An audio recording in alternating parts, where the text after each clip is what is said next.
Installation of your unit. Wood heating in Australia provides a clean, efficient and environmentally friendly way to heat your home. Taking the time to ensure your wood heater is installed correctly will ensure you have a sustainable heat source for years to come.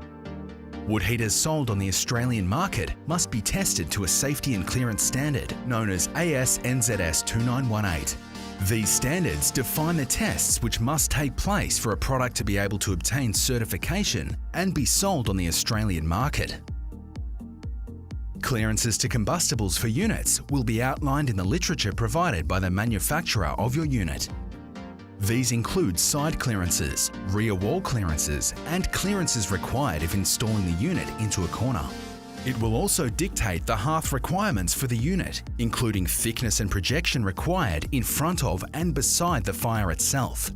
The flue used for the unit will also need to meet the Australian standards. Be sure to check the flue system you propose to use is suited for your unit and has been tested to the standard. If your flue system is not tested with your appliance, it must be a default flue kit, as specified in the current version of AS/NZS 2918. Drop boxes and wall and floor penetration kits must be used when penetrating sections of your home. Be sure to check requirements before proceeding with any installation. A minimum flue height of 4.6 metres from the hearth to the flue cap is required. At the flue cap, you must have 3 metres clear to any structure or obstacle.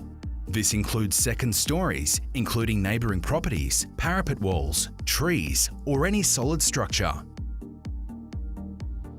Not meeting these requirements can make the fire burn incorrectly, cause a smoke nuisance for neighbouring properties, or could create a fire hazard. States and local councils may have different requirements for installations, including who can install a unit and the compliance certification required. Ask your local Australian Home Heating Association member of the statutory requirements in your area. Your local Australian Home Heating Association member can give you professional advice and recommend installers who can give you peace of mind that your new heating investment will be compliant now and for years to come. Visit our website to find your local member.